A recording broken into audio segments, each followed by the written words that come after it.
तो आज का जो हमारा टॉपिक है वो मिनरल्स एंड इंडस्ट्रीज, खनिज और उद्योग। तो पहले मिनरल्स पे जो है आप कुछ भी पहले पढ़ा चुके हैं, तो इसलिए 5-10 मिनट हम चर्चा करते हैं मिनरल्स पे। इसके बाद आपको इंडस्ट्रीज बताएंगे कि उद्योग क्या होता है। ठीक, तो मिनरल्स में हमने आपको सभी जो मिनरल्स हैं मुख्य उनके लीडिंग प्रोड्यूसर कौन कौन से हैं वो बता दिए थे, और लॉ एस के बारे में आपको हमने डिटेल में बताया था। और इसी में तांबा और बॉक्साइट के बारे में आप थोड़ा रुचि जान लीजिए। 2-3 चीज़ें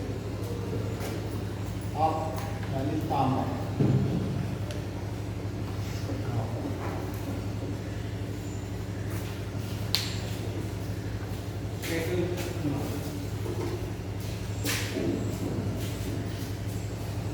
कॉपर में हमें सबसे ज़्यादा बताया जाए कि जो प्रोडक्शन करता है वो चीनी करता है। ठीक, नंबर 1 चीनी है, और चीनी का जो मार्का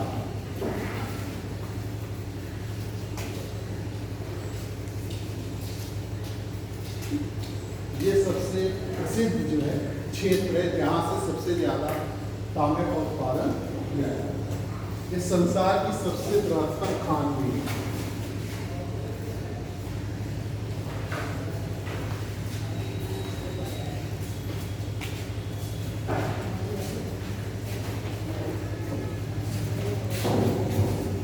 संसार की सबसे बड़ी तांबे की जो है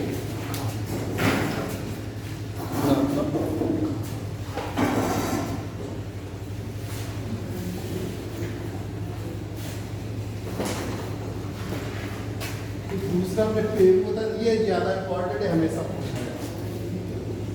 और तो जो बताएंगे उतना इम्पोर्टेंट है, लेकिन इसको आपको याद रखना है। ये भी पूछा जाता है चिक्की माटा जो है किस खनिज के लिए प्रसिद्ध है, तो आपको तांबा। दूसरा जो है पेरू, पेरू का जो स्थान है वो है आपका सेरेडी पास्को।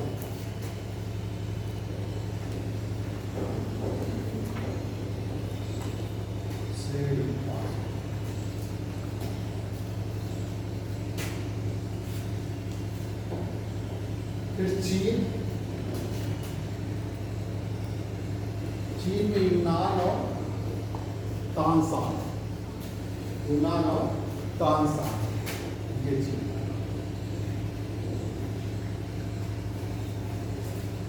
चिली, पेरू और चीन। चौथे नंबर पे यूएसए, संयुक्त राष्ट्र अमेरिका। ये जो है मोटाना राज्य के बूटे, बूटे एक हिल है, मोटाना राज्य बूटे, बूटे एक हिल है जो रिचेस्ट हिल है, मतलब मिनरल्स में सबसे खनिज जो है खनिज में सबसे धनी पहाड़ी है। तो रिचेस्ट हिल आपका अर्थ कही जाती है बूटे। ध्यान रखना ये भी आता है बूटे कहाँ पर स्थित है और किस स्थान को सबसे संपन्न, सबसे अधिक खनिज संपन्न पहाड़ी क्षेत्र माना जाता है। अपने भारत में जो है खेतड़ी राजस्थान में और मौसामी घाटशिला, ये 3 जगह घाटशिला, मतलब ये मध्य प्रदेश में और ये राजस्थान। खेतड़ी भी आपको याद रखना है। जैसे जो भारत के जब भूगोल पढ़ाएंगे तब आपको उसमें डिटेल बताएंगे।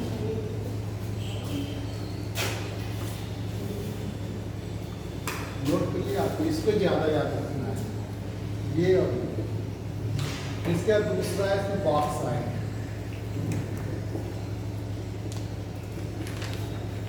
बॉक्साइट केवल पहला ही फेमस है। ऑस्ट्रेलिया का जो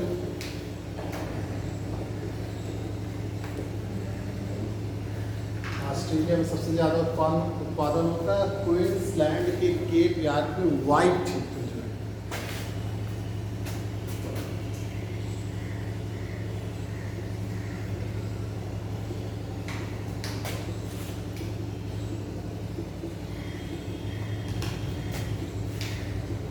लाइन,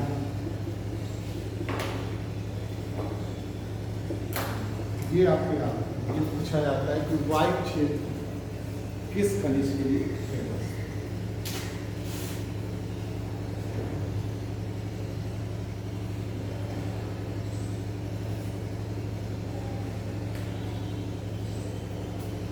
तो चीन में हुनान तथा जेचुआन, ये काम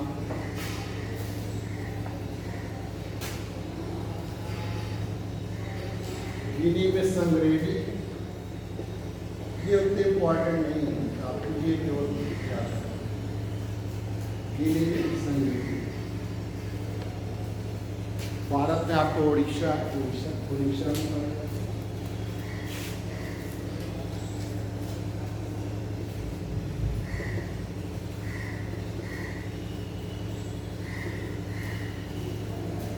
ये चलेगा।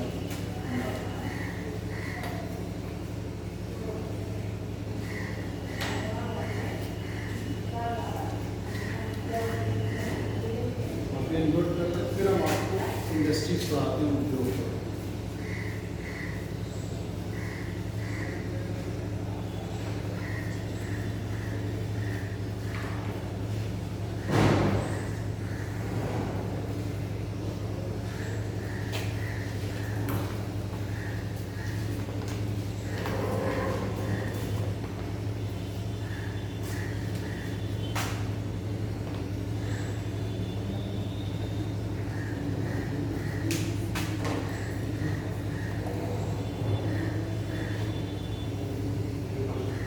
इंडस्ट्रीज उद्योग, इसमें हम सबसे पहले जानेंगे कि उद्योग क्या होता है, definition of industry.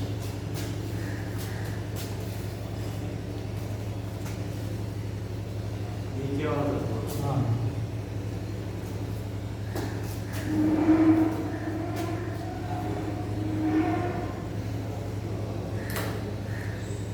Definition of industry.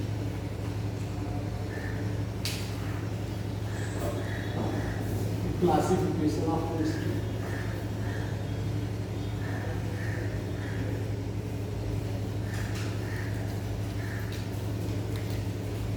और फिर तीसरा आपको कुछ फेमस जो खास इंडस्ट्रीज वो बताएंगे। तो इसमें सबसे पहले आ रहा है लॉ इस्पात आयरन इंडस्ट्री।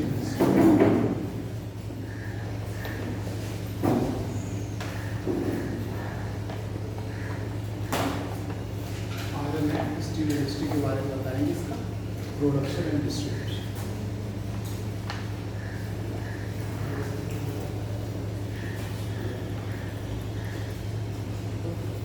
ठीक, तो पहले डेफिनेशन ऑफ इंडस्ट्रीज, फिर factors of activity, the location of factors,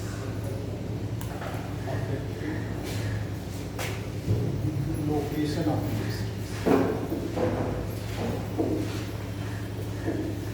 तीसरा क्लासिफिकेशन ऑफ इंडस्ट्रीज, चौथा फिर आयरन स्टील इंडस्ट्री आज बताएंगे आप, वैसे कॉटन टेक्सटाइल इंडस्ट्री बताएंगे आपको।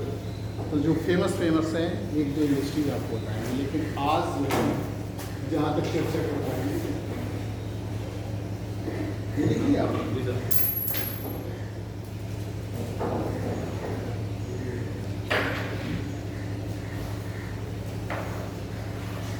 तो आप फेरिंग डाल लीजिए इंडस्ट्री क्या है। तो इंडस्ट्रीज जो उद्योग है, तो आप उसमें जानते हैं कि हम जो रॉ मटेरियल्स होता है, यानी कि पहली बात तो किसी विशेष क्षेत्र में हम उनको लगाते हैं और उसमें जो रॉ मटेरियल्स है, कच्चे पदार्थ है, उनका उपयोग करके अधिक मूल्य में उनको परिवर्तित करके जो है उत्पाद तैयार करते हैं। तो इसी मानवीय कर्म को, यानी किसी मानव के द्वारा जो कार्य किया जाता है, इसी को हम उद्योग कहते हैं। और ये उत्पाद हो या भारी मात्रा में सेवा का काम होता है, तो अब सेवा को भी हम लोग इंडस्ट्रीज कहते हैं, सेवा क्षेत्र कहते हैं, सेवा उद्योग कहते हैं, जो हमारे टर्सरी टर्सरी एक्टिविटीज़ में आते हैं। जैसे हमारे कई तरीके की एक्टिविटीज़ हैं, प्राइमरी एक्टिविटीज़, सेकेंडरी, टर्सरी, ठीक, और क्वार्टरली एक्टिविटीज़ हैं। तो 4 तरीके की क्रियाएं होती हैं। मानव जो होता है वो 4 तरीके की क्रियाएं करता है, ठीक। प्राथमिक क्रियाएं, प्राइमरी एक्टिविटीज जिसे हम कहते हैं, और सेकेंडरी द्वितीय, टर्सरी तृतीयक और क्वार्टरली चतुर्थ क्रियाएं। तो इस तरीके से 4 तरीके की मानव की क्रियाएं होती हैं। प्राथमिक क्रियाएं वो हैं जो मानव डायरेक्ट इन्वायरमेंट से जो प्राप्त होती हैं चीज़ें उनका उपयोग करता है, वो प्राथमिक क्रियाएं कहलाती हैं। जैसे एग्रीकल्चर करना, ठीक, फिशिंग करना, हंटिंग करना, ये सब क्या है? प्राइमरी एक्टिविटीज़ है, क्योंकि ये हम डायरेक्ट इन्वायरमेंट से जो चीज़ें पा रहे हैं उसको हम क्या करें, उसको उपयोग में ला रहे हैं। जैसे हमको पर्यावरण से हमको क्या मिला? मिट्टी मिली, हमने उस पर एग्रीकल्चर करना शुरू कर दिया। फिशिंग, पर्यावरण में जो है फिश जो है आपके उस जो मछली पालन कर रहे हैं या फिशिंग कर रहे हैं, मत्स्यन जो होता है वो भी उसको आज इंडस्ट्री का दर्जा दिया गया, मत्स्यन उद्योग, फिशिंग इंडस्ट्रीज। तो जो डायरेक्ट इन्वायरमेंट से मिलता है, प्रत्यक्ष रूप से हम इन्वायरमेंट से प्राप्त करते हैं कोई चीज़ और उनका उपयोग करके कोई कार्य करते हैं, तो हमारी प्राथमिक गतिविधियाँ कहलाती हैं, प्राइमरी एक्टिविटीज़ कहलाती हैं। द्वितीयक में क्या है? हम जो इन्वायरमेंट से कोई चीज़ें हमको मिल रही है उसको हम अधिक मूल्य वाली चीज़ों में परिवर्तित कर देते हैं। जैसे मैन्युफैक्चरिंग एंड इंडस्ट्री, जैसे हमने आयरन ओर लिया लॉस के लिए और जो है कोयला लिया और उसका उपयोग करके मैग्नीज और चूना पत्थर का उपयोग करके हमने उसको किस में बदल दिया? लॉ इस्पात में बदल दिया, अधिक मूल्य वाली चीज़ों में बदल दिया। जैसे हमने कॉटन क्या, कपास का उपयोग करके हमने क्या बनाया? सूती वस्त्र बनाया। इस तरीके से जो है जब कोई चीज़ों का प्रयोग करके अधिक मूल्य वाली चीज़ों उनको परिवर्तित कर देते हैं तो वो द्वितीय क्रियाएँ कहलाती, सेकेंडरी एक्टिविटीज़ कहलाती हैं। तृतीयक एक्टिविटीज़ में जितनी भी सर्विसेज हैं, हमारी जो सेवाएं हैं, वो सब तृतीयक एक्टिविटीज़ के अंतर्गत आती हैं, टर्सरी एक्टिविटीज़ के अंतर्गत आती हैं। जैसे कोई भी तरीके की सर्विसेज, जैसे बैंकिंग की सर्विस है आपकी, ट्रांसपोर्टेशन है, ठीक, और हेल्थ है। जैसे आप जाते हैं डॉक्टर के पास, डॉक्टर ने आपको क्या किया? देखा, आपका इलाज किया, एक किसी को क्या करता है? सेवा प्रदान करता है। भले उसके बदले आप पैसा देते हैं या आप नहीं देते तो उसको सरकार पैसा देती है। तो इस तरीके की एक्टिविटीज़ क्या कहलाती? टर्सरी। तृतीय क्रिया मतलब जिसमें सेवा क्षेत्र कोई भी हो। जैसे आप बस में बैठे, आपने पैसा दिया और आपने कहा कि हमको झांसी छोड़ दीजिए, तो उसके लिए आपने पैसा दिया और उसने आपको झांसी छोड़ने की सेवा प्रदान कर दी। तो इस तरीके से ये जो सेवाएं हैं, बैंक है, जैसे बैंक में आप जाते हैं, बैंक में पैसा जमा करते हैं, बैंक आपको लोन देता है, तो विभिन्न तरीके की क्या होती क्रियाएं? बैंकिंग। तो ये सब किसके अंतर्गत आती है? तृतीयक। चतुर्थक के अंतर्गत जो है मैनेजिंग एंड जो है आपका थिंकिंग या लीडरशिप, ये सब आते हैं। जैसे मैनेजमेंट करना, प्रबंधन है किसी चीज़ का, ठीक, उसमें क्योंकि यहाँ पे क्या है? हाई थिंकिंग, दिमाग की चीज़ें जहाँ पे होती है। रिसर्च है, रिसर्च एंड डेवलपमेंट, ठीक, शोध एवं विकास, रिसर्च एंड डेवलपमेंट, लीडरशिप, नेतृत्व, और आपकी जो है मैनेजमेंट, प्रबंधन, ये सारी चीज़ें चतुर्थक क्रियाओं के अंतर्गत आती हैं, क्योंकि इसमें आपको क्या करना है? इसमें दिमाग का काम। जैसे हमने बताया कि कोई भी काम करिए, अगर आपका मैनेजमेंट सही नहीं है तो आप क्या कर सकते हैं? क्या होगा? इसका जो है बल्ब जला नहीं। तो इस तरीके से इस 4 तरीके की गतिविधियाँ होती हैं जिसमें आपको पढ़ना है सेकेंडरी एक्टिविटी जो इंडस्ट्रीज उसके अंतर्गत आती है। द्वितीय गतिविधियों के अंतर्गत आपकी जो है इंडस्ट्रीज आती है, ठीक, तो आप एक लाइन लिख लें इंडस्ट्रीज में। इसी विशेष क्षेत्र में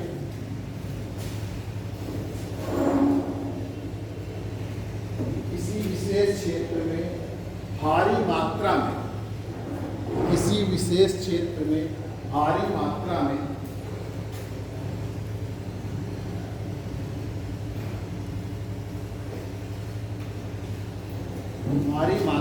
सामान का निर्माण, उत्पादन, उत्पादन निर्माण हो या उत्पादन, सामान का निर्माण, उत्पादन या बृहद रूप में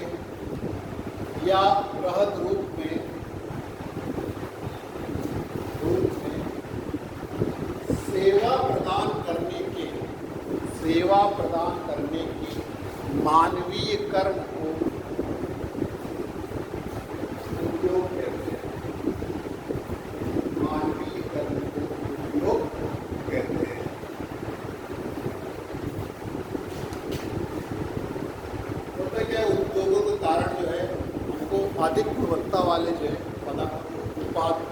मिलते हैं और सस्ते मिलते हैं। आप एक लाइन और उद्योगों के कारण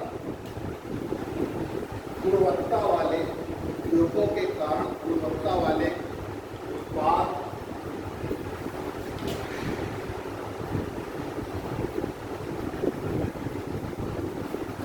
सस्ते दामों पर प्राप्त होते हैं। सस्ते दामों पर प्राप्त होते हैं, जिससे लोगों के रहन सहन के स्तर में सुधार, रहन सहन के स्तर में सुधार होता है और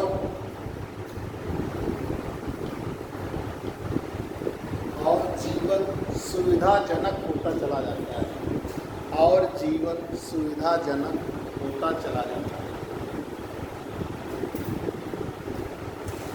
तो आप समझ गए होंगे कि जो उद्योग है वास्तव में इसमें क्या है, एक तरीके से विनिर्माण, किसी चीज़ का क्या करते हैं, निर्माण करते हैं। पहले छोटे स्तर पर होता था, यानी कि छोटी छोटी जो हाथ से आप बनाते थे। अब धीरे धीरे जब मशीनों का यानी कि इंडस्ट्रियल रिवोल्यूशन हुआ, औद्योगिक क्रांति हुई, तो हमारे इसमें जो है मशीनों का उपयोग, जिससे फिर बड़े बड़े स्तर पर यानी कि लार्ज स्केल इंडस्ट्री जो है बनने लगी, बड़े बड़े स्तर पर जो है हमारे उद्योग तैयार होने लगे। तो आप देखिए कि उद्योग को प्रभावित करने वाले कारक कौन कौन से। आखिरकार ऐसे ही उद्योग नहीं लगाया जा सकता है। उद्योग लगाने के लिए कुछ फैक्टर्स जो होते हैं वो रिस्पॉन्सिबल होते हैं। ठीक, तो सबसे पहले आप क्या सोचेंगे, उद्योग लगाने के लिए क्या होना चाहिए? जगह होनी चाहिए। सबसे पहले क्या होना चाहिए? भूमि होनी चाहिए, पूंजी होनी चाहिए। सेवा क्षेत्र में तो कोई बहुत बड़ी भूमि की जरूरत नहीं है।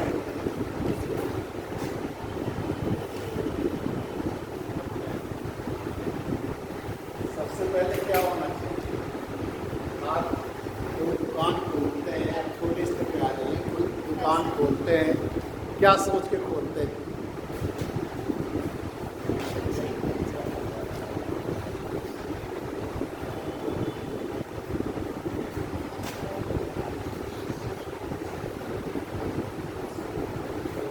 उद्योगों के स्थानीयकरण को प्रभावित करने वाले कारक।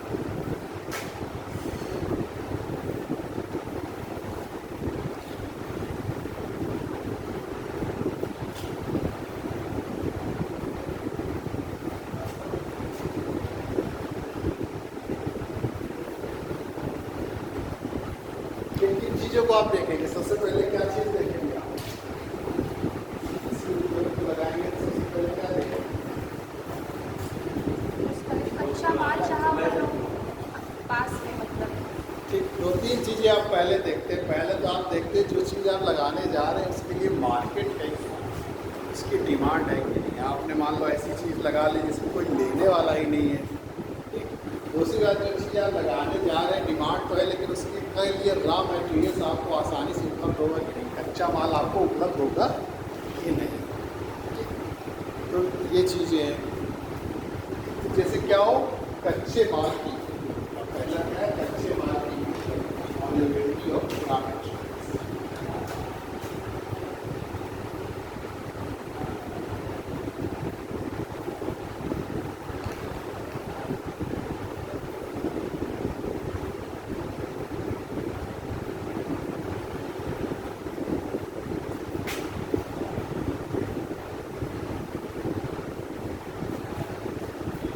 कच्चा माल होना चाहिए आपके पास। कोई उद्योग लगाने जा रहे हैं आप, तो सबसे पहले जरूरत किसकी पड़ती है?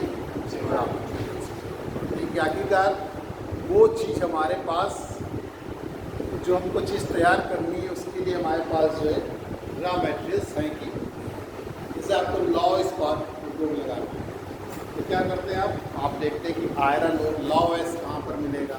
ठीक, फिर तो लौ एस से चूँकि उसको तैयार होना है। इसी तरीके से जैसे आप चीनी उद्योग लगाते हैं, शुगर इंडस्ट्री लगाते हैं, तो इसके लिए आप देखते हैं कि गन्ना। अब इसको लगाने के लिए भी दो चीज़ें आपको ध्यान में रखनी होती है कि वो उद्योग कैसा उद्योग है। ठीक, वो उद्योग कैसा है, मार्केट ओरिएंटेड है कि रॉ मटेरियल ओरिएंटेड है। ठीक, अगर कोई उद्योग जो है अपना वजन ह्रास करता है, यानी कि उसका वजन कम होता है, तो वो कहाँ लगाया जाएगा, रॉ मटेरियल के पास लगाया जाएगा, जहाँ कच्चे माल की स्रोत है। अगर कोई वेट गेनिंग इंडस्ट्रीज है जो वजन उसका ह्रास नहीं होता है, तो वो कहाँ लगाते हैं हम लोग, मार्केट में लगाते हैं, वो मार्केट ओरिएंटेड होते हैं। जैसे आप चीनी है, चीनी उद्योग आप कहाँ देखते हैं, ज़्यादातर कहाँ पे लगाए जाते हैं, जहाँ पर आपके गन्ने के कई कारण है उसके। आप मान लीजिए 10-11% उसकी चीनी की रिकवरी होती है। मान लीजिए 100 किलो में आपकी 100 किलो गन्ने में 10-11 किलो चीनी बनी। तो अगर आप पहले 100 किलो गन्ने का ट्रांसपोर्टेशन करके मार्केट पे लाएंगे, ठीक, वो ज़्यादा सही है कि 10 किलो जो चीनी बनेगी वो उसका आप ट्रांसपोर्टेशन करके लाएंगे, वो ज़्यादा सही है चीनी का, क्योंकि 90 किलो आपको अतिरिक्त ट्रांसपोर्टेशन कास्ट खर्च करना पड़ेगा। इसलिए हम जो वेट लूजिंग इंडस्ट्रीज़ हैं, जिसमें वेट कम हो जाता है, ठीक, जैसे आयरन एंड स्टील इंडस्ट्रीज है, तो इनको हम कहाँ लगाते हैं, जहाँ कच्चा माल होता है, क्योंकि वहाँ से हमें अतिरिक्त परिवहन खर्च से हम बचते हैं, ट्रांसपोर्टेशन कास्ट से बचते हैं। इस तरीके के जो भी वेट लूजिंग इंडस्ट्रीज़ होती है, जैसे ये चाय, ये आपके बिस्किट है और आइसक्रीम है, ब्रेड है, इनकी हम इंडस्ट्रीज़ कहाँ लगाएंगे, मार्केट ओरिएंटेड में लगाएंगे, क्योंकि इनमें कोई वेट लूज़ नहीं होता है। तो हम कोशिश करेंगे कि जहाँ पर लगाएं सब चीज़ें ताज़ी बनी रहें और जल्दी से जल्दी इनको सप्लाई किया जा सके। तो इस तरीके से जो मार्केट ओरिएंटेड होती है उनको हम मार्केट के पास लगाते हैं, यानी कि जो वेट गेनिंग इंडस्ट्रीज़ होती है, और जो वेट लूज़ होती है उनको हम कहाँ लगाते हैं, कच्चे माल की स्रोत पर, कि अतिरिक्त हमको परिवहन खर्च न करना पड़े। इसमें है पूरी थ्योरी भी है, लेकिन एक आपके कोर्स में चूँकि नहीं है, तो इंडस्ट्रियल लोकलाइजेशन की थ्योरी है, ट्रांसपोर्टेशन कास्ट पर ही है, जो वेबर ने दिया है। ठीक, तो वो आपको पढ़ना नहीं है। कच्चे माल की उपलब्धता, यानी कि जो हम उद्योग लगाने जा रहे हैं, वो उसके जो रॉ मटेरियल्स है वो हमें आसानी से उपलब्ध हो रहे हैं कि नहीं, इस बात को आपको ध्यान रखना होगा। दूसरा है शक्ति संसाधन की उपलब्धता, शक्ति संसाधन की उपलब्धता।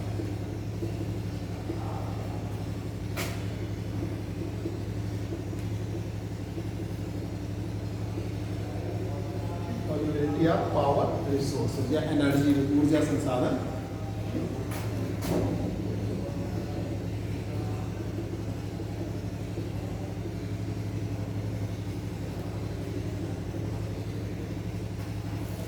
आप जानते हैं कि हर जगह अब शक्ति संसाधन, पहले तो कोयला का ही प्रयोग होता था, लेकिन अब जल विद्युत या हाइड्रो इलेक्ट्रिसिटी का भी प्रयोग होता है। तो इस तरीके से शक्ति संसाधन को भी हम देखते हैं, जैसे आयरन और लॉयस और कोयला, मान लीजिए, उनको हम दोनों को देख के कि किसके निकट ज़्यादा है। तो हम देखेंगे कि आयरन और जैसे आप 2 किलो लॉयस लिए, 3 किलो कोयला का प्रयोग किए, तब जाके कहीं 1 किलो आपका लॉयस का तैयार होगा। तो हम शक्ति संसाधन की उपलब्धता भी देखते हैं कि कहाँ से हमको आसानी से शक्ति संसाधन मिल सके, चाहे वो कोयले के रूप में हो और चाहे वो जल विद्युत के रूप में हो। इस तरीके से ये उद्योग वहाँ पर लगाए जाते हैं जहाँ पर शक्ति संसाधन आसानी से उपलब्ध हो। ठीक, फिर तीसरा है ट्रांसपोर्टेशन, यातायात के साधन, यातायात के साधनों का विकास।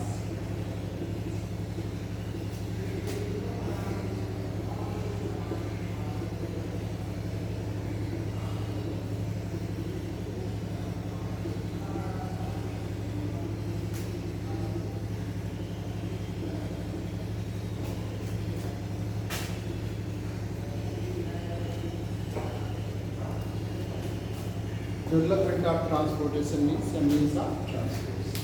यातायात के साधनों का विकास। ठीक, अगर हम माल तैयार कर लेंगे, ठीक, तो हमें क्या है, जरूरत क्या है कि हम इसको कैसे मार्केट तक पहुंचाएंगे, या हम रॉ मटेरियल्स कैसे लाएंगे। मान लीजिए आपको लॉ-एस ऐसे क्षेत्र से मिल रहा है, उसी जगह तो एकदम आप उद्योग लगा नहीं लेते हैं। मान लीजिए हमने ऐसा जगह चुना जहाँ से कोयला और लॉ-एस दोनों पास पड़ रहे हैं, तो हमने एक बीच में जगह लेंगे, ठीक, कि जहाँ आसानी से हम लॉ-एस भी प्राप्त कर सकते हैं, थोड़ा उसका ट्रांसपोर्टेशन कर लेंगे और थोड़ा कोयले का कर लेंगे। तो हमको कच्चे माल को इंडस्ट्रीज़ तक यानी फैक्ट्रीज तक ले जाना है, और जो उत्पाद हुआ उसको मार्केट तक ले जाना है, जिसके लिए किसकी ज़रूरत है, यातायात के साधनों की, यानी कि यातायात के साधनों का विकास अच्छा हो। जैसे आप देखते हैं कि हमारे हिमालय क्षेत्र है या पर्वतीय क्षेत्र है, जो भी है, वहाँ पर संसाधन बहुत सारे हैं, लेकिन फिर भी उद्योग नहीं लगाए जाते। क्यों नहीं लगाए जाते? क्योंकि वहाँ पर यातायात के साधनों का विकास नहीं हो पाया है। तो हम वहाँ के मिनरल्स को ना तो ला पाते हैं, जो वहाँ उत्पाद भी तैयार कर लेंगे तो उनको भी बाजार तक नहीं पहुँचा पाएंगे। इसलिए यातायात के साधनों का विकास भी एक बहुत महत्वपूर्ण कारक है। ठीक, फिर इसके बाद आपके पास पूंजी भी होनी चाहिए।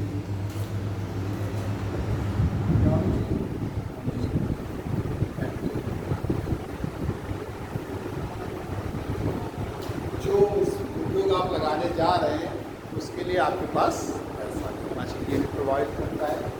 पांचवा है आपका मार्केट, बाजार या डिमांड से विस्तृत बाजार।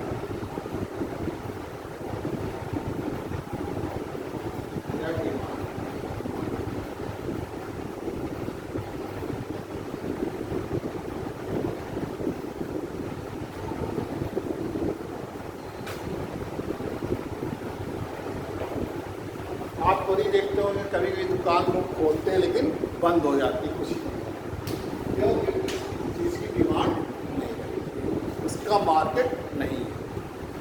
अब देखिए मार्केट नहीं है, कहीं कहीं पे मार्केट जो है, इसीलिए विश्व को एक परिकल्पना किया गया कि ग्लोबल विलेज की परिकल्पना की गई कि हमारा पूरा विश्व क्या है, एक, इसलिए बंधन ना हो, इसलिए WTO का जो है गठन किया गया, वर्ल्ड ट्रेड ऑर्गेनाइजेशन बनाया गया, जिससे कि जो हमारे यूरोप यानी कि पश्चिमी वेस्टर्न कंट्रीज़ है, पश्चिमी देश है, उनके यहाँ उत्पाद तो ज़्यादा है, उत्पादन तो ज़्यादा कर ले रहे हैं, लेकिन उनके यहाँ मार्केट नहीं, जितनी खपत है उससे भी ज़्यादा क्या कर रहे हैं। जैसे चाइना उत्पादन बहुत कर रहा है, लेकिन हम उसको बड़ा मार्केट चाहिए, तो आप देखिए सारा चाइनीज़ माल कहाँ है, भारत में, क्योंकि वो सस्ता भी बना रहा है, सस्ते की वजह से भारत में बना। लेकिन WTO की ऐसी वो है कि आप मना नहीं कर सकते कि नहीं आप हमारे यहाँ जो है इन चीज़ों को मत लीजिए। बहुत थोड़ी बहुत चीज़ों पे हम उनमें रोक लगा सकते हैं, लेकिन ये नहीं कह सकते कि नहीं हमारे यहाँ चाइनीज़ माल नहीं आएगा, क्योंकि हम WTO के मेंबर हैं।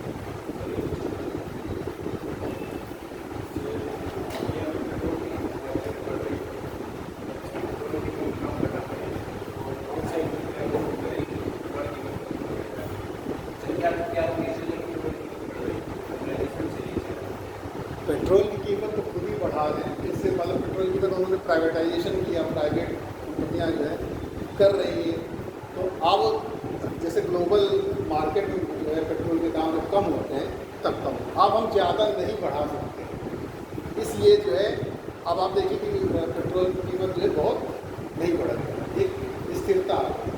इसलिए क्योंकि आप अगर पेट्रोल के दाम बढ़ा देंगे तो हमारी हर चीज़ें बहुत ज़्यादा महंगी हो जाएंगी, तो हमारे यहाँ मुद्रास्फीति की जो है कंडीशन पैदा हो जाएगी, इन्फ्लेशन की कंडीशन पैदा हो जाएगी।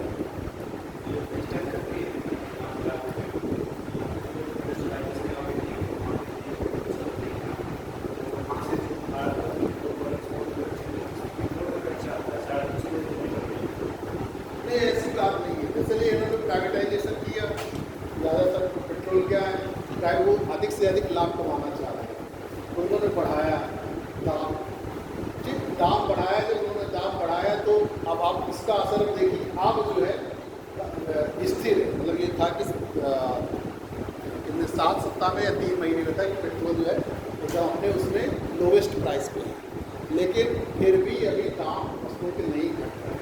तो एक बार ऐसे दाम बढ़ा दिए उसको घटाना बहुत मुश्किल होता है, क्योंकि प्राइवेट नहीं चाहते हैं कि हम जो है अपना लाभ कम कर सकें। लेकिन जो है आप अगर देखिए कई बात है कि जो सरकारी पेट्रोल पंप है और प्राइवेट पेट्रोल में 5 रुपये का डिफरेंस कर लेंगे, सरकारी वाले जो है 5 लीटर कम देंगे। अब तो समस्या यही आ गई, पहले बड़ी तेज़ी से बढ़ा, अब हमने दाम, अब हम भले पेट्रोल का दाम घटा दें, लेकिन हम जो एक प्राइस में कोई चीज़ बेच रहे हैं तो उससे कम करना बहुत कठिन हो जाता है।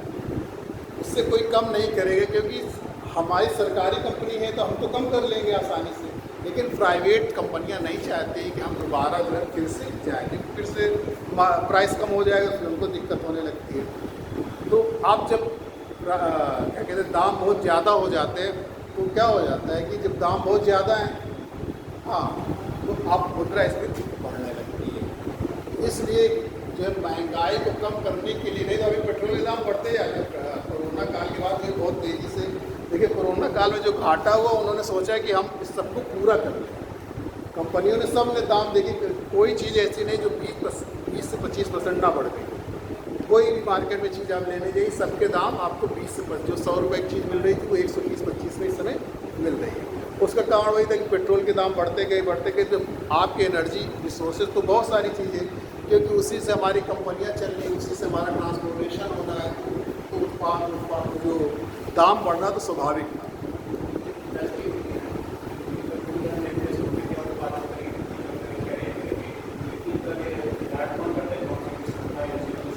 नहीं, ये तो सरकार अपनी नीतियाँ बनाती है, बहुत वो तो इकोनॉमिक्स का बहुत क्षेत्र है, वो बहुत डिटेल में नहीं मालूम है, लेकिन एक सरकारी नीतियाँ बनाई जाती हैं, ठीक। और वो जो है सरकारी नीतियाँ जो बनाई जाती हैं वो ये होता है कि प्रोत्साहन करने के लिए बनाई जाती है। हम प्राइवेट सेक्टर को ज़्यादा प्रोत्साहन कर रहे हैं या सरकारी, जैसे फिशिंग इंडस्ट्रीज है जापान में, तो जापान में बहुत सारी जो है सुविधाएँ दी जाती हैं कि मत्स्य उद्योग को आप बढ़ावा दें, जैसे उनको सस्ते दर पर जो है लोन दिया जाता है, और तो उनको सरकारी संरक्षण भी प्राप्त है कि मान लीजिए आप कोई घाटा होता है तो हम आपको इतना पैसा देंगे। तो इस तरीके की सरकारी नीतियाँ चलती हैं, तो अपने आप ही लागू होती है, लेकिन हम चूँकि उसके डिटेल्स इकोनॉमिक्स का विषय है तो और उसके विषय में हमको बहुत जानकारी है। तो लेकिन एक सरकारी नीतियाँ जो होती है, गवर्नमेंट पॉलिसी जो होती है, वो हमारी गवर्नमेंट पॉलिसी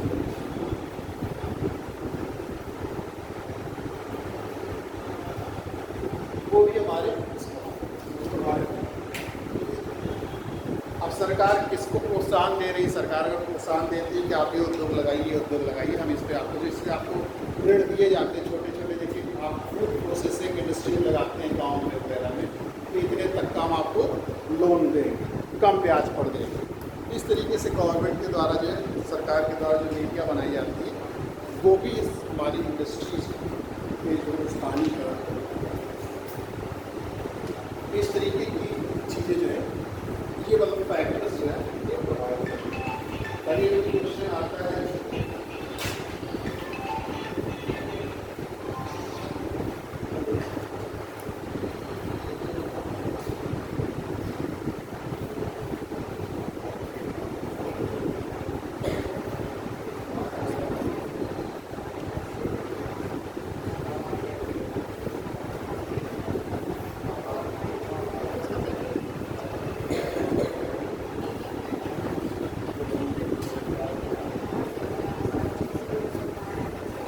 कभी क्वेश्चन आता है कि वैसे तो सबके लिए अलग अलग फैक्टर्स है, जैसे आयरन इंडस्ट्रीज पढ़ना है तो उसके लिए अलग है, लेकिन एक सामूहिक क्वेश्चन भी आता है मेंस में लिखने के लिए कि उद्योगों को प्रभावित किया, उद्योगों की स्थानीयकरण को प्रभावित करने वाले कारकों का उल्लेख किया, तो ये भी कारक आपको लिखने हुए हैं। तो इसमें आप एग्जाम्पल देते हुए लिख सकते हैं कौन सा उद्योग कहाँ लगेगा, जैसे आप अपने एग्जाम्पल देते हैं। अब हम आपको उद्योगों का वर्गीकरण देखिए, उद्योग कई तरीके से, लेकिन जो ज्योग्राफी के हिसाब से वो हम आपको बता रहे हैं, बेसिकली जो आपको पढ़ना है तो वो हम आपको बता रहे हैं। उद्योग जो होते हैं तो आप देखते हैं कि एक तो आकार के आधार पर ही होते हैं, लघु आकार के, कुटीर उद्योग के और बड़े आकार के। वैसे कहीं पे लघु आकार और मध्यम आकार, जिस इकोनॉमिक्स आप पढ़ेंगे तो उसमें ज़्यादा डिटेल में बताए जाते हैं कि लघु आकार के, मध्यम आकार के, और यहाँ पर इसमें कुटीर उद्योग है। कुटीर उद्योग से तात्पर्य क्या है कि जिसमें आपका एक परिवार लगा, कोई जो है आप मशीन का प्रयोग ना कर रहे हो, छोटी छोटी चीज़ों को जो है आप बना रहे हैं, जैसे चटाई है, टोकरी है, ये सब का प्रयोग करते हैं। यानी कि उसमें ज़्यादातर क्या होता है, उस परिवार के सारे सदस्य काम करते हैं और स्थानीय जो रॉ मटेरियल्स होते हैं, स्थानीय कच्चे माल का प्रयोग करते हैं। जैसे गए जो आपके चटाई बनाने, झाड़ू बनाने में बाँस वगैरह जो सब लगती है उसको ले आया, उससे सामान बना के झाड़ू बनाया, चटाई बनाई और उसको आसपास के मार्केट में बेच दिया। ठीक, लघु आकार में क्या है कि छोटे स्तर पर जो है प्रयोग करते हैं, छोटे स्तर पर, यानी कि उसमें जो है कुछ जो है श्रमिक लगे होते हैं, लेकिन वो बहुत कुशल श्रमिक नहीं होते हैं। मतलब थोड़ा बहुत उनको ज्ञान है, जिसको हम लोग अर्ध कुशल कहते हैं, सेमी स्किल्ड। अर्ध कुशल जो है श्रमिक होते हैं और थोड़ी ज़्यादा संख्या में होते हैं और थोड़ा छोटे स्तर पर जो है उसका उत्पादन करते हैं।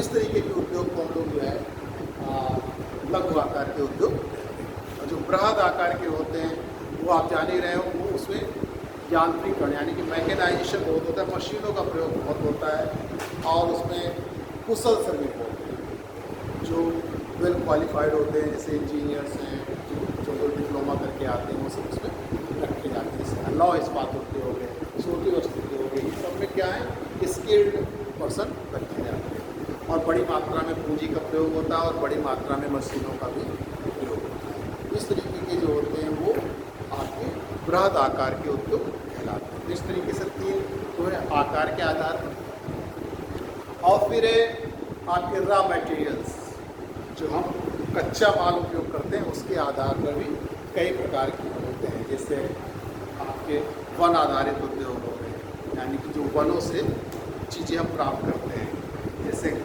आपका कागज़ हो गया, ठीक, हाँ, या सिलाई उद्योग हो गया। इसी तरीके से आपके पशु आधारित है, पशु आधारित पे जैसे ऊन हो गया, चमड़ा हो गया, ये उद्योग पशु आधारित उद्योग कहलाते हैं। खनिज आधारित हो गया, खनिजों में भी धात्विक है, अधात्विक है, लौ है, अलौ है। इस तरीके से जिस मतलब जिन जिन चीज़ों का हम प्रयोग करते हैं तो उस तरीके के ये उद्योग कहलाते हैं। फिर आपके जो है स्वामित्व के आधार पर हो गया, स्वामित्व के आधार पर जैसे आपकी सार्वजनिक कंपनियां होती हैं, यानी कि गवर्नमेंट की कंपनियां होती हैं, एक निजी कंपनियां होती हैं जो पूरी तरीके से प्राइवेट होती हैं, और संयुक्त कंपनी होती है उसमें जो कई लोग मिलकर जो है कंपनियां चलाते हैं, जिनमें कई लोगों की हिस्सेदारी होती है। मुख्य जैसे मान लीजिए कि आप गवर्नमेंट की भी कुछ हिस्सेदारी है और जो है प्राइवेट सेक्टर की भी कुछ हिस्सेदारी है, स्वामित्व के आधार पर हो गया। इस तरीके से इन उद्योगों का वर्गीकरण किया गया। आप उसको बना के करेंगे।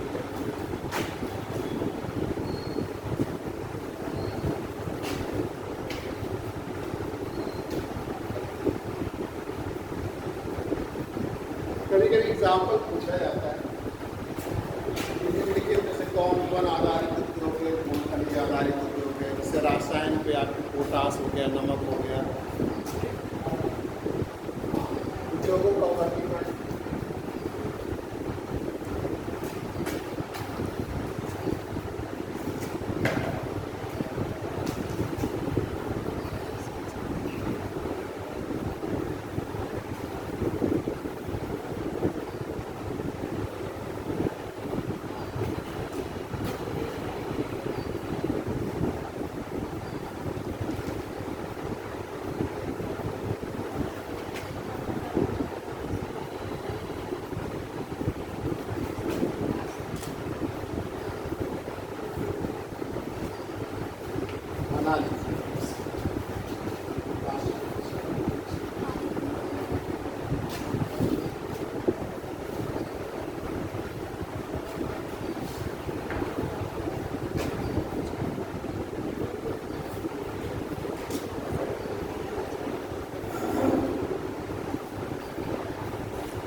बात की आप कृषि कटी हो रही है, बाकी को घुमा आएगा नहीं, आप अपने में से नहीं इसमें आएगा।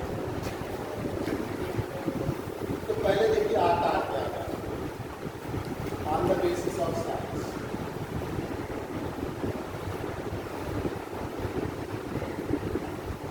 आकार के आधार पर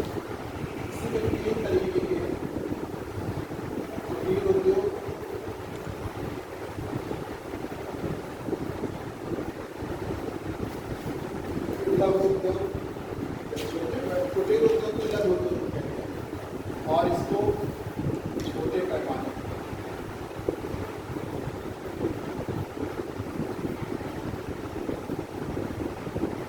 बड़े पैमाने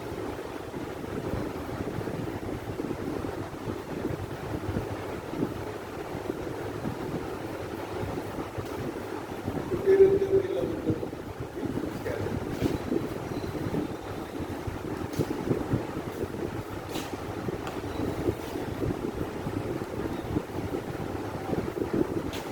देखिए कुटीर उद्योग में हमने बताया कि एक ही परिवार के सदस्य स्थानीय स्तर पर उपलब्ध जो है कच्चा माल जो है कच्चे माल का उपयोग करके जो है उत्पाद तैयार करते हैं और उसको अपने आसपास यानी कि स्थानीय बाजार में उनको बेचते हैं।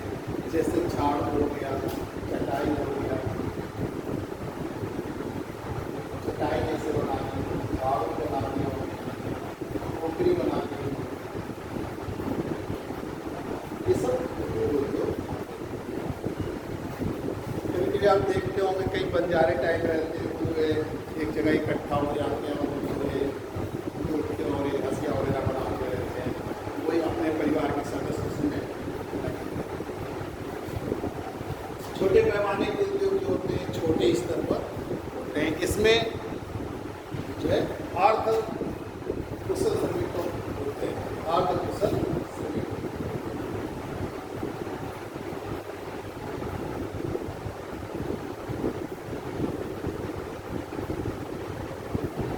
इसमें परिवार के केवल सदस्य रहते थे, लेकिन इसमें परिवार से के अलावा भी सदस्य होते हैं। छोटे स्तर पर हम उपयोग करते हैं। तो छोटे स्तर पर कहीं आप लोकल स्तर पर देखिए साबुन बना लेते हैं, मोमबत्ती बनाने का काम करने लगते हैं, बीड़ी बनाने का काम करने लगते हैं। तो ये छोटे स्तर पर काम करते हैं। अब बड़े पैमाने के उद्योग में जैसे बहुत है, आपका लॉ इस्पात उद्योग हो गया, चीनी उद्योग हो गया, बहुत सारे जानिए, वायुयान उद्योग हो गया, मोटर गाड़ी उद्योग हो गया, ये सब क्या लार्ज स्केल इंडस्ट्रीज कहलाती है। ये स्मॉल स्केल इंडस्ट्रीज कहलाती है। छोटे पैमाने पर हमने ये चीज़ों को बनाते हैं। जैसे लोकल स्तर पे आपने देखा होगा बिस्किट बनाने का या टॉफ़ी बनाने का। हमने पहले हम लोग बहुत छोटे थे तो देखा करते थे कि एक ही दो कमरे थे, उसी में जो है जैसे ब्रेड बनाने का हमने देखा होगा, आइसक्रीम बनाने का देखा होगा छोटे स्तर पर। ये बड़े स्तर पर हो सकते हैं, लेकिन छोटे छोटे स्तर पर आप लोकल एरिया पे देखते होंगे जो थोड़ी क्षेत्र में, जैसे आप डिटर्जेंट पाउडर वगैरह भी देखते होंगे जो डुप्लीकेट रहता है, उसको वो अपने छोटे स्तर पर बनाते हैं और आसपास क्षेत्र में बेच देते हैं। साबुन वगैरह, मोमबत्ती वगैरह है, अगरबत्ती है, ये आकार के आधार पर होगी। आप खाली कच्चे माल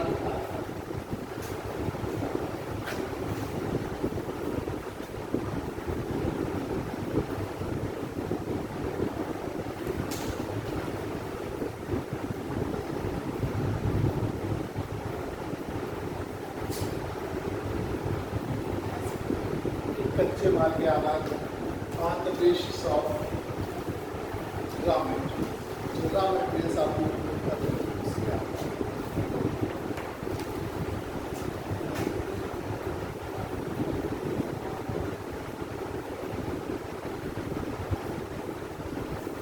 कच्चे माल के आधार पर जैसे आपने पहला कृषि आधारित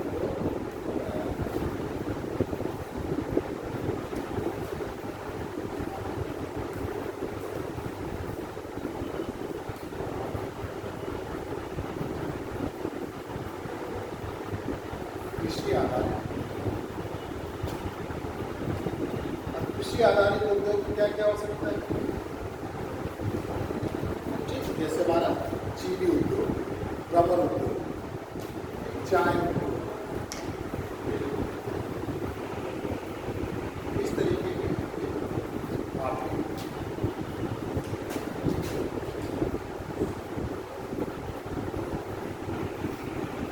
कृषि आधारित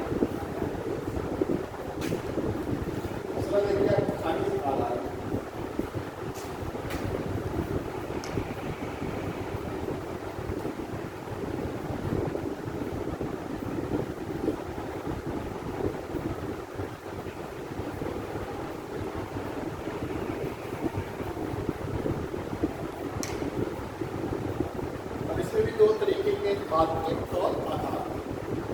तात्विक के आधार पर और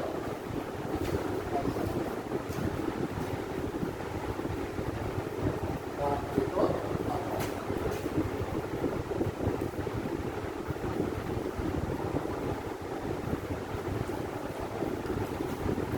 अतात्विक में दो तरीके के हो जाएंगे, देखिए लॉ और अलाउ। लॉ का तो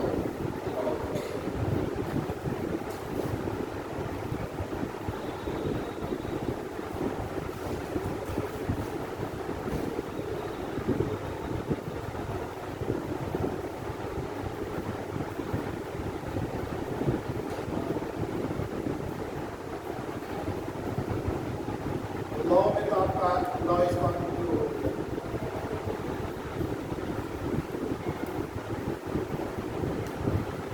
तो फिर जैसे लॉ में तांबा हो गया, एल्यूमिनियम हो गया और बहुत आवश्यक तांबा उपयोग हो गया।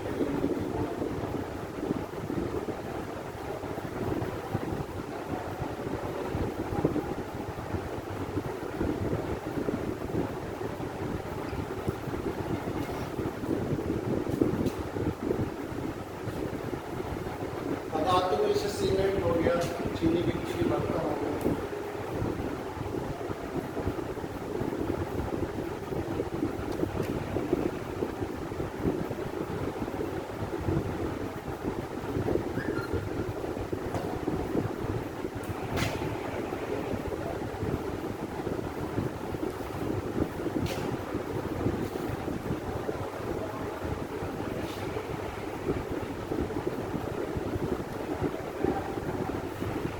फिर रासायन आता है, इसमें रासायन का प्रयोग किया जाता है।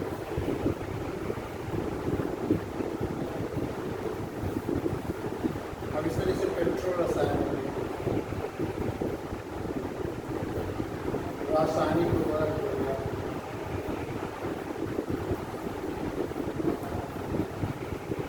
प्लास्टिक हो गया, ये सब कृत्रिम रेशा हो गया, नमक हो गया।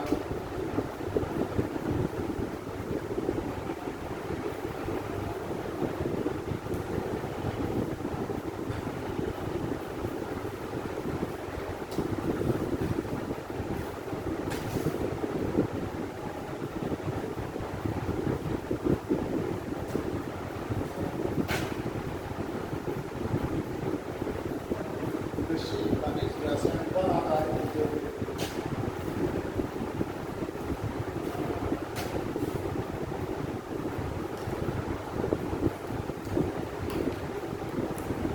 जैसे इमारती लकड़ी उपयोग हो गया, जिसे टिम्बर इंडस्ट्रीज कहा जाता है। तीन का तेल भी होता है।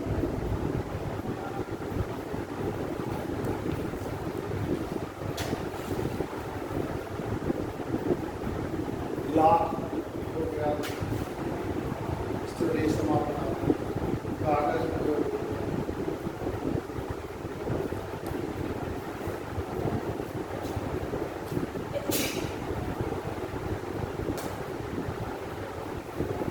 फिर पशु पदार्थ,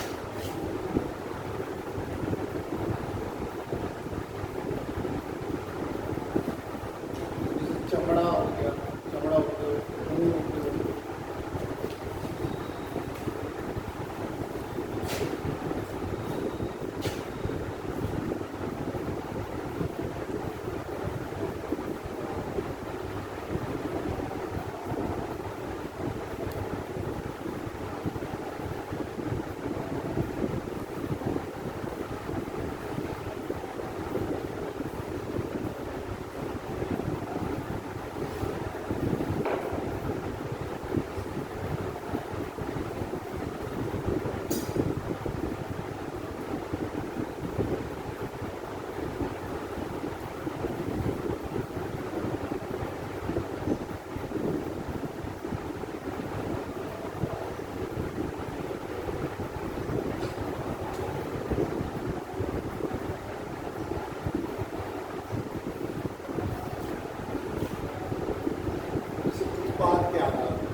में जो है जैसे मूल जिसको आधार उद्योग भी कहते हैं, और दूसरा उपभोक्ता सामान से आधार उद्योग आप किसको कहा गया? Iron and distribution laws.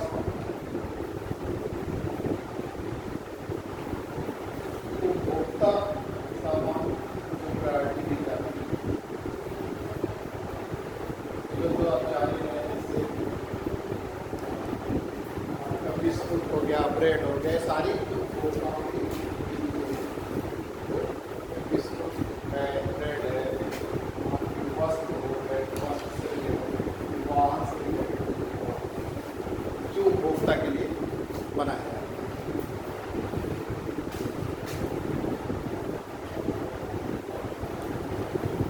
और फिर लास्ट में है स्वामित्व क्या है।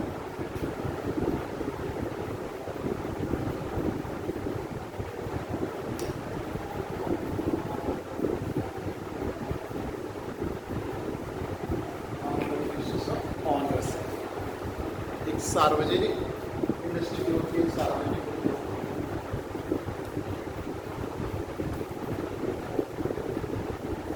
दूसरा निजी उद्योग। दूसरा ज्वाइंट सेलिंग।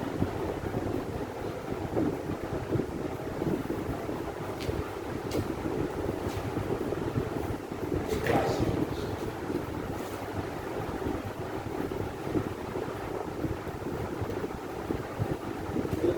सार्वजनिक क्षेत्र के उद्योग है, निजी क्षेत्र के और सार्वजनिक क्षेत्र।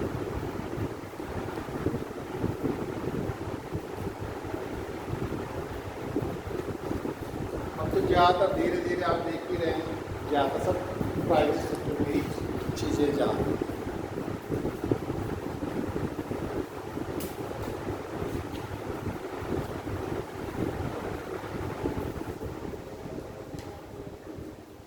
लिख लें फिर मैं आपको लिख लें तो फिर आयरन एंड स्टील इंडस्ट्री बता कल आर्टिकल स्टडी बता।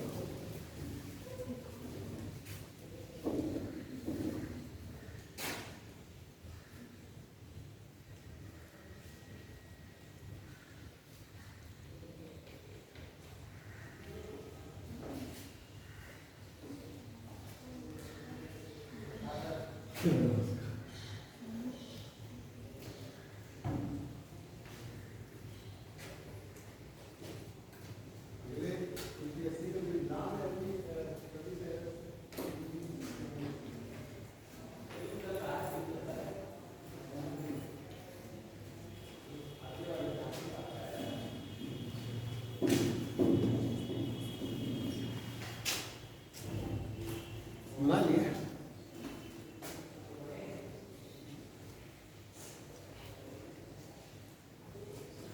अब आप देखिए लॉ स्पार्किंग, तो वैसे तो छोटी छोटी चीज़ें आती हैं, लेकिन लॉ स्पार्किंग को पूछा जाता है पर्टिकुलर काम कौन से प्लेस फेमस है, तो हम उस पर आपको उत्पादन वितरण होता है।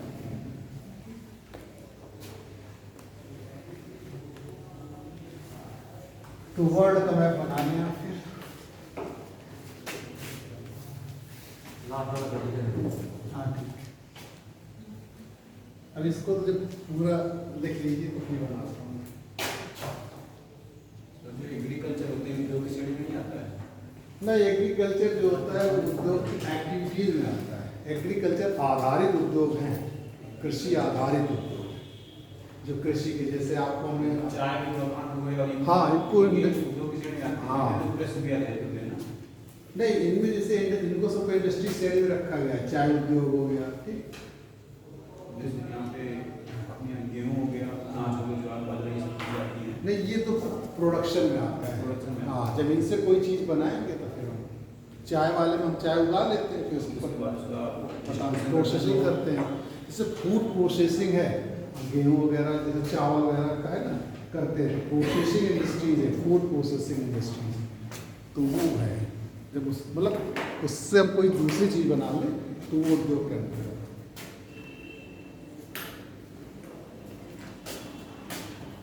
हाँ, देखिए और ये मार्को तो रहते सही भी नहीं आते लोग इसमें किसमें? लोग कारखाने हो गए हाँ वो भी सब आता है, अपने आभूषण कार्य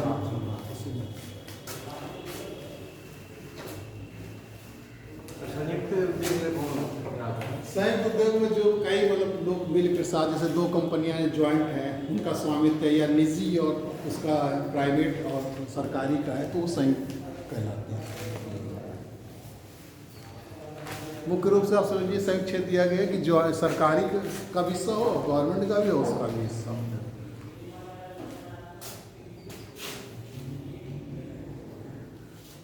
तो हम जो पढ़ाने जा रहे हैं वो आयरन एंड स्टील पढ़ाने जा रहे हैं, नौ इस्पात के।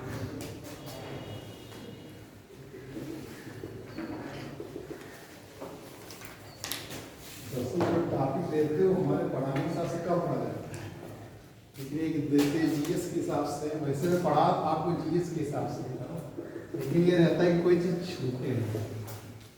तो ये वर्गीकरण जो अपने आपको बताया था वो एनसीईआरटी बेस्ड था। आपके यहाँ जो आते हैं आईएएस पीसीएस में क्वेश्चन वो एनसीईआरटी बेस्ड आते हैं, तो आप एनसीईआरटी की book 9th 10th 11th 12th जरूर ले लीजिए ज्योग्राफी की, ठीक। उसी की एक उसको भी आप कम से कम 6-7 बार पढ़ेंगे उसकी, तो आपको उसकी एक एक लाइन बहुत अच्छी है, तब आपको लगेगा कि हाँ हम कुछ तैयारी कर रहे हैं। लेकिन उसी से ज़्यादातर वो क्वेश्चन पूछते हैं, हर सब्जेक्ट में पूछते हैं। तो ज्योग्राफी की तो लेनी ही, आप हर सब्जेक्ट में भी ले सकते हैं, हिस्ट्री वगैरह की, पॉलिटी वगैरह की। क्वेश्चन ज़्यादा देखिए आप।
iron and steel.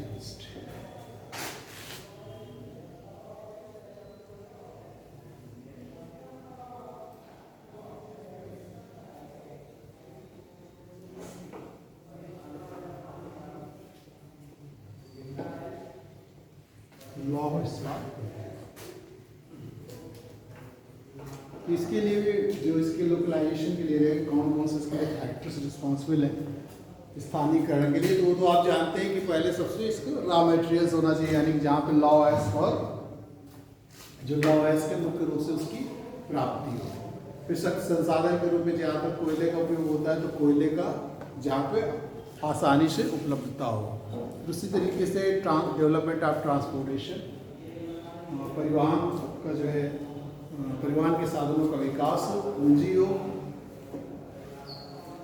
और एक्सटेंसिव मार्केट, विस्तृत बाजार। तो ये सब सारी चीज़ें जब एक जगह पर मिलती हैं तो वहाँ पर जो है हम लौह इस्पात उद्योग लगाते हैं। इसका जो उत्पादन है वो सबसे ज़्यादा चीन करता है, चीन का उत्पादन सबसे ज़्यादा, ठीक। दूसरे नंबर पे जापान और तीसरे नंबर पे भारत है। तो तीन है, कहीं कहीं पे आपको भारत भी दिखा देता है, लेकिन एक जो आंकड़े पुराने तो चीन और जापान और इंडिया, ये उत्पादन का ग्राफ।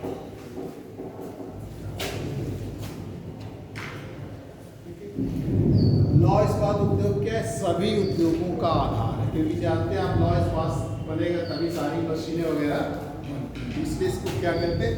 आधारभूत उद्योग भी कहते हैं।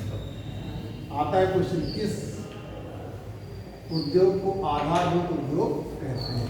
किस उद्योग को आधारभूत उद्योग के नाम से जाना जाता है?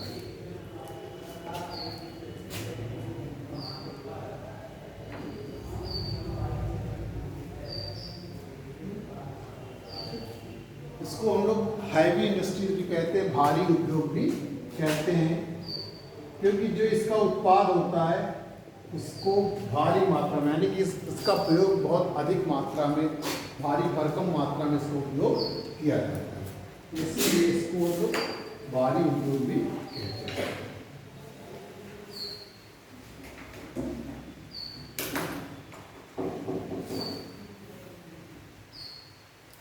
अब जो लौह एस बनाते हैं तो लौह एस और कोयला और चूना पत्थर, ये तीन चीज़ें हम लोग भट्टियों में प्रज्वलन के लिए डालते हैं।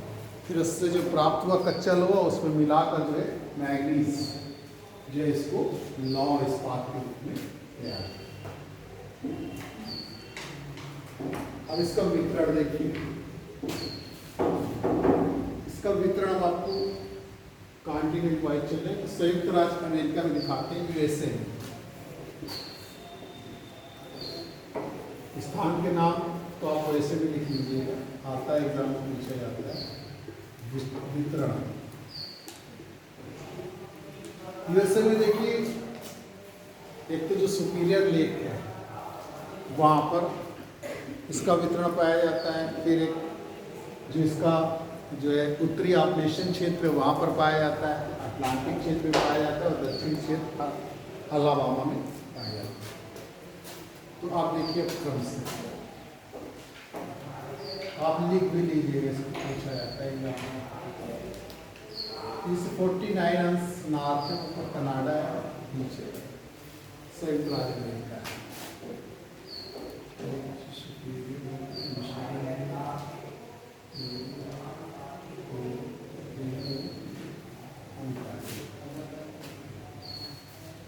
तो आप इसमें एक एक लाइन में लिखते जाइए। तो पहला जैसे जो उत्तरी आपलेशियन प्रदेश, उत्तरी आपलेशियन प्रदेश पिट्सबर्ग जो है सबसे फेमस है। पिट्सबर्ग उत्तरी आपलेशियन प्रदेश, आप जानते हैं आपलेशियन पर्वत है, हमने आपको जो पर्वत पढ़ाया तो बताया था। उत्तरी आपलेशियन प्रदेश में पिट्सबर्ग,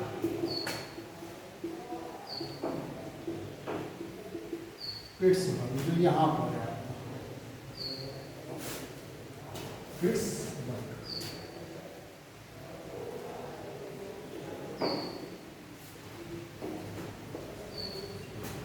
अब ये जो महान झील है, महान झील प्रदेश भी आप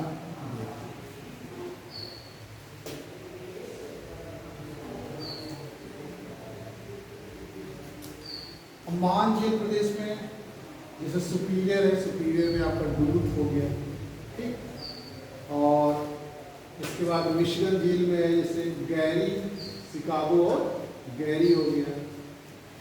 इरी में इरी सिटी हो गया, बफेलो हो गया और क्लीवलैंड हो गया। ये जो क्षेत्र है ये, तो आप इसमें लिख लेंगे। महान झील है इसमें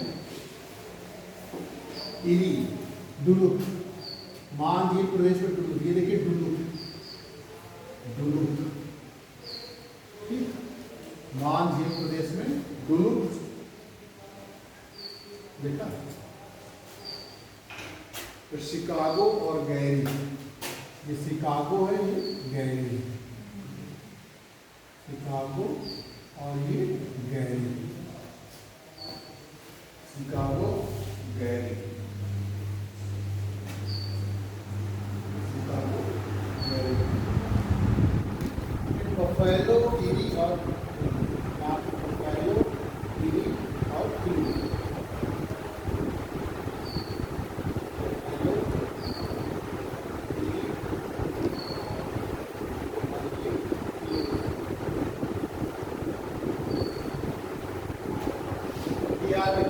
सुपीरियर झील में डुलुथ और शिकागो गैरी, मिशिगन में इरी में आपका बफेलो, इरी और क्लीवलैंड।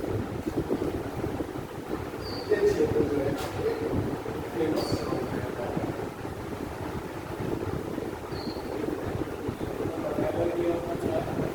ये बफेलो, इरी, ये क्लीवलैंड,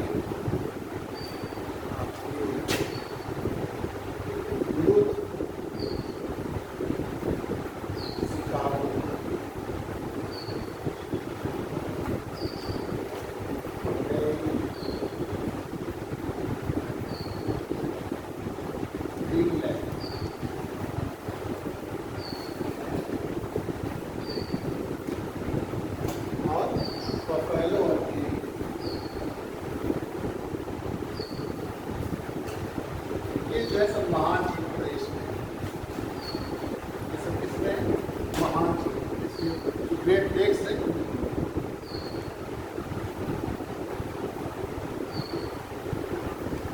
और ये अटलांटिक तट है, उसमें स्पैरोस पॉइंट,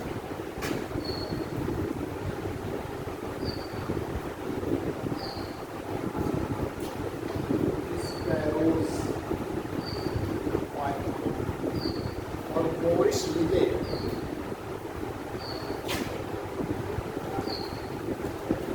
मोरिस विले,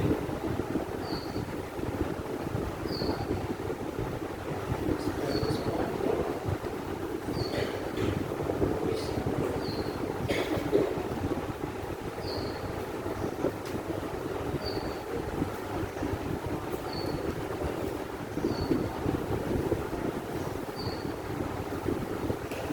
अलाबामा, यहाँ पे राज्य दक्षिणी प्रदेश में अलाबामा, उसका बर्मिंघम जो है, जैसे इंग्लैंड में बर्मिंघम आयरन स्टील के लिए फेमस है, लौह इस्पात उद्योग के लिए। पिट्सबर्ग सबसे ज़्यादा आता है, ध्यान रखिएगा। वैसे अब पिट्सबर्ग का महत्व कम हो रहा है, यहाँ उत्पादन कम होता जा रहा है, तो इसलिए इसको जंग का कटोरा भी कहते हैं, ऑल ऑफ जंग का कटोरा, पिट्सबर्ग जंग का कटोरा।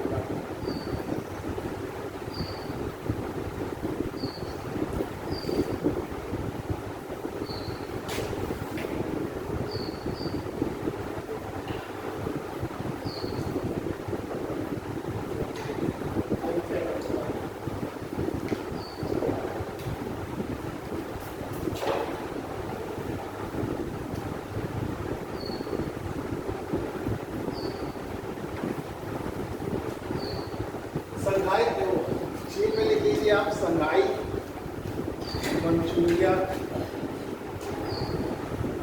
चीन में संघाई, मंचूरिया,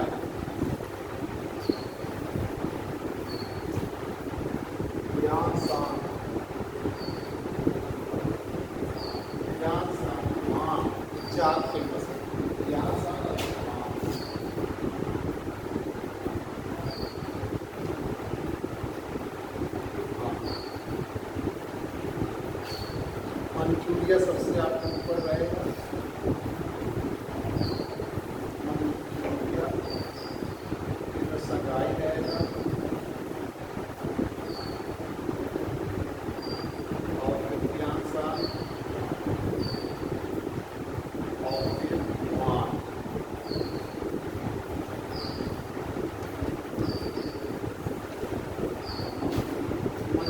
यस, जापान में टोक्यो, योकोहामा और नागासाकी। टोक्यो और उसी के पास है योकोहामा और नागासाकी।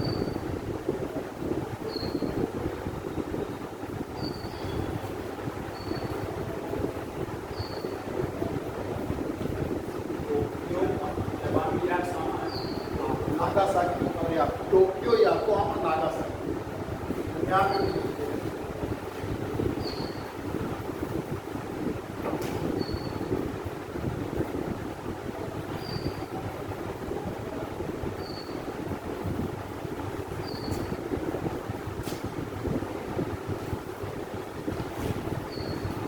Tokyo, Yokohama, Nagasaki. कहीं कैमेसी भी क्षेत्र के ऊपर है, कॉफी मिलता है, कैमेसी भी मिलता है, कोबे ओसाका भी मिलता है, नागोया है। वैसे तो बहुत ज़्यादा क्षेत्र है, क्योंकि जापान का अलग से पूरा लॉ इस बात को पूरा एक क्वेश्चन आता है कि जापान में लॉ कितना अधिकार है, लॉ का डिफरेंट बताइए। लेकिन आपको उतना ज़्यादा नहीं जानना है। लेकिन यहीं पर आपका कोबे ओसाका है, उसमें भी क्या कहते हैं वहाँ पे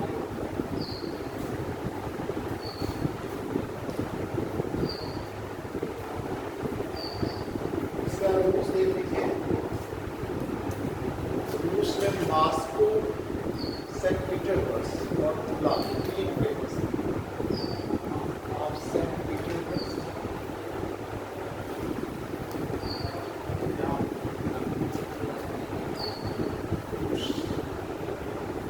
सेंट पीटर्सबर्ग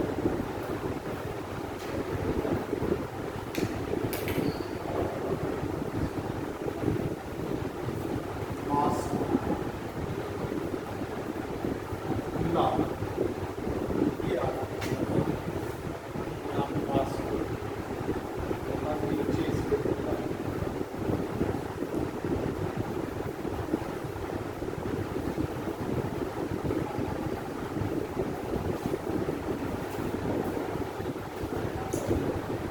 ब्रिटेन में आपका शेफील्ड और बर्मिंघम। शेफील्ड इस जगह, शेफील्ड इस जगह और ये नीचे शेफील्ड और बर्मिंघम।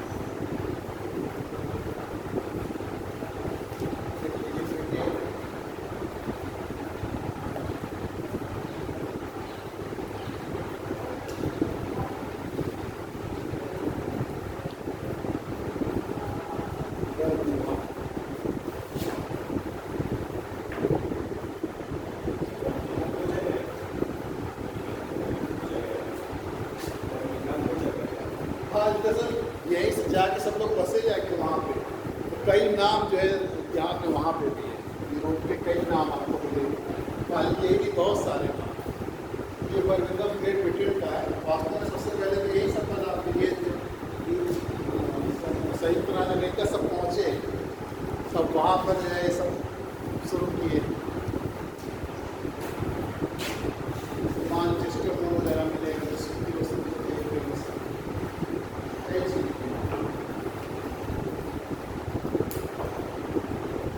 रेडफोर्ड है, कई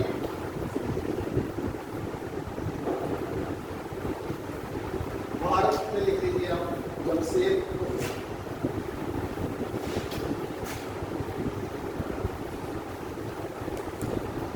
जमशेदपुर और बोकारो। झारखंड में लिख लीजिए कुल्टी, आसनसोल, दुर्गापुर, ये आपकी वेस्ट बंगाल।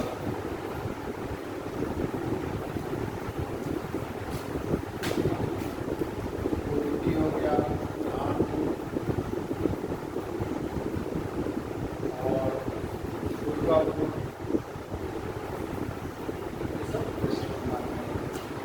ये भिलाई हो गया छत्तीसगढ़,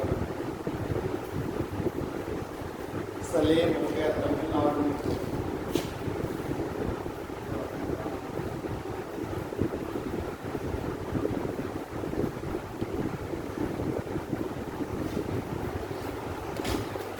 सलेम हो गया तमिलनाडु, राउरकेला हो गया उड़ीसा,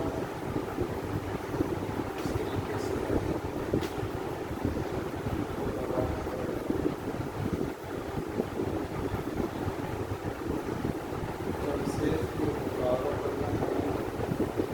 राउरकेला उड़ीसा,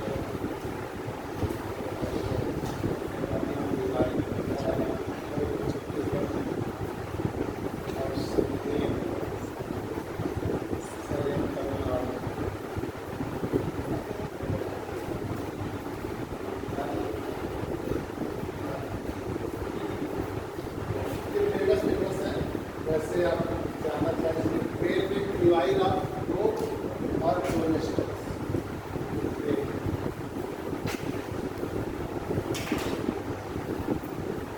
टीवाई और प्रोनेस्टर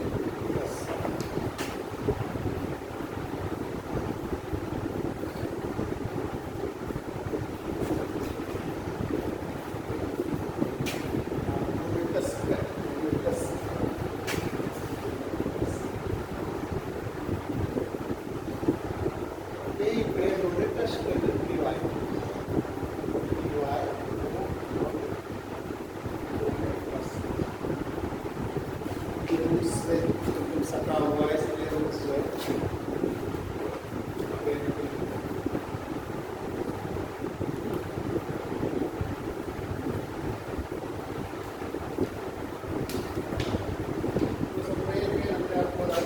बहुत सारे अगर आप सबके अलग अलग है जैसे संयुक्त राज्य अमेरिका के लॉस पर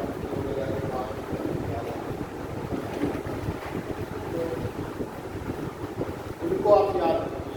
ये मेनली NCERT बेस्ड ही है क्योंकि NCERT की ज़्यादातर चीज़ें आती हैं।